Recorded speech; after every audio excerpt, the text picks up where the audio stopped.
Hello everybody. In today's video we're going to have a look at box 8 of my collection. Now this is another box of traditional style knives. They're all Rough Riders except for one, and if traditional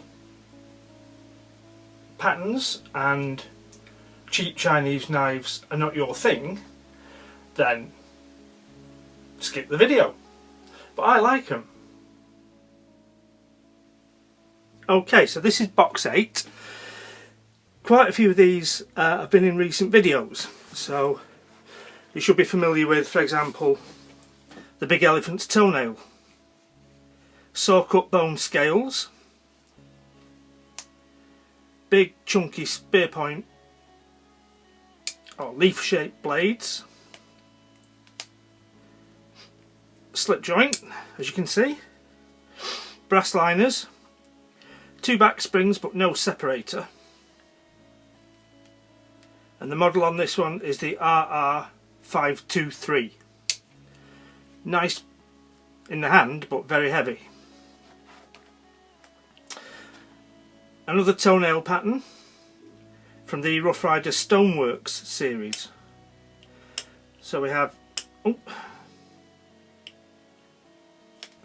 same arrangement of a large and a small, quite deep leaf shaped blade, hinged at opposite ends. Lots of fingerprints on this one. This is the RR912. These are all 440A steel, I believe. Same construction, brass liners, 2 back springs but no separator. That's nice. The red and blue colours wouldn't be my favourite choice of colour, but the abalone inserts are gorgeous, especially that one.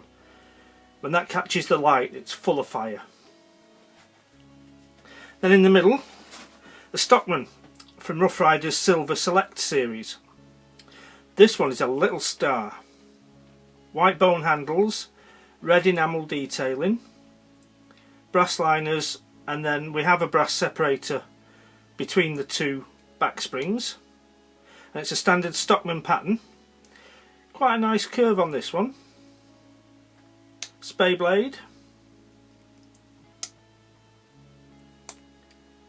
sheep's foot blade, and quite a slender clip point. Fit and finish on this one is brilliant.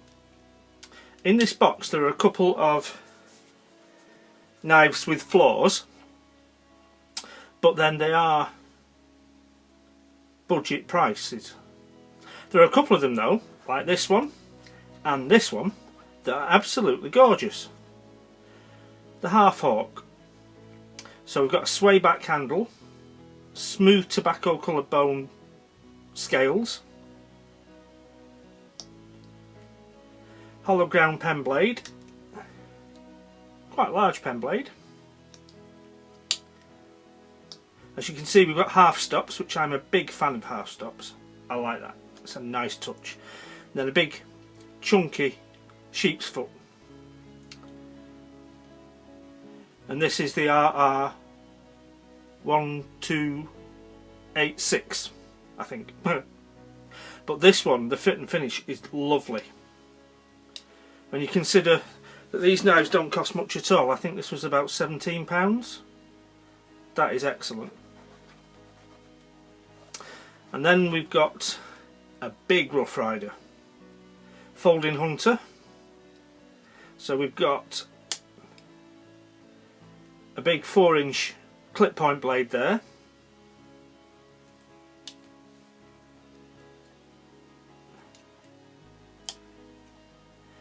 And a slightly more slender, very slight drop on that point.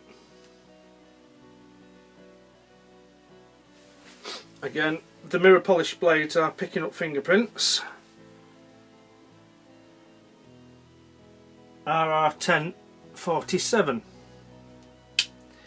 So again, we've got the bone handle scales, but with a nice textured pattern milled in, and the Rough Rider badge, brass liners, brass separator.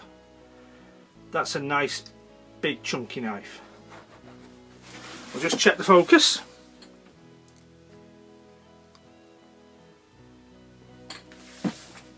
Now this one is the only one that's not a Rough Rider in this box. This is the Marbles Jumbo Trapper. I really like this knife. I like the very exaggerated pattern on the scales, but I do need to do something about these pins. These two there and these two in the middle do stick out a lot, and the edges are harsh, so they need rounding off or peening down. Other than that,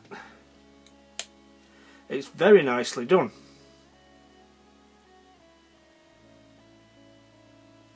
One thing that I do note is on the tang, where the model number is etched in, it's exactly the same style of etching that Rough Rider use for their model numbers.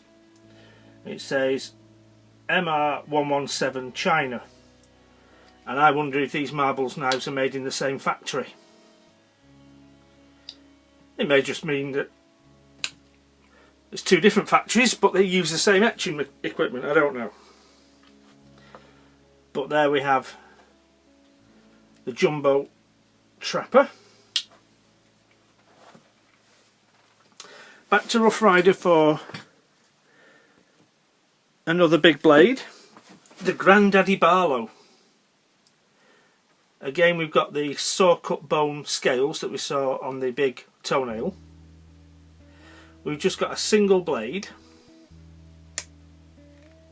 nice half stop, clip point, swedged along the top. This is the RR944. So we've got the usual Barlow features, a long slender handle with a long slender taper with the blade hinged at the narrow end, a good long bolster, we've got the Rough Rider logo stamped in there, a rounded tail. The only problem with this is it's bent. I don't know if you can see on this, but you can certainly see on the video. It's curved like that. So something's clearly gone wrong in the manufacturing. Having said that, it's not bent enough for any problem opening and closing. The blade is up against this side pretty much, but it's only rubbing on the flank where the stock thickens out. It's not catching on the edge, which is a shame because it's a good solid knife.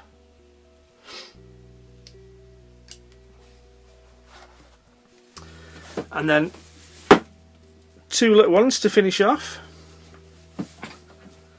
A little baby toothpick. We've got a deep sort of chestnut red jigged bone scale.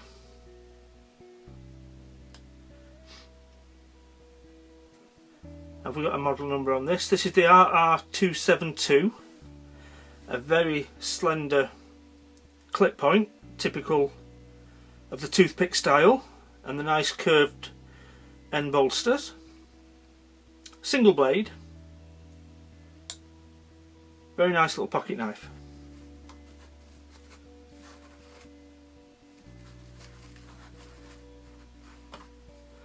And then finally, I like this one as well. This is a nice little knife. Just keep checking the focus. Baby Canoe. Smooth white bone scales. Two back springs, no spacer, but brass liners. The small pen blade, and rather than the curved nail nick, we've got the straight long pull there. And a larger blade. This would be a very useful size and pattern as an EDC pocket knife in the UK. Because it's a traditional style, it doesn't look scary, it doesn't look aggressive. It's well within the 3-inch blade limit. It's a slip joint, so it ticks all the boxes. It's well made. There's a bit of a gap there between the spring and the liner, but all the joins and transitions are smooth. It's a lovely little thing. Bear in mind it costs less than £10. It's a cracking little knife. So there we have box 8 of my collection. All traditional patterns, all Rough Rider except for the marbles. Mostly the quality is good, some flaws, but particularly the Half Hawk and the Silver Select Stockman are absolutely cracking. So hope you found that interesting, and thanks for watching.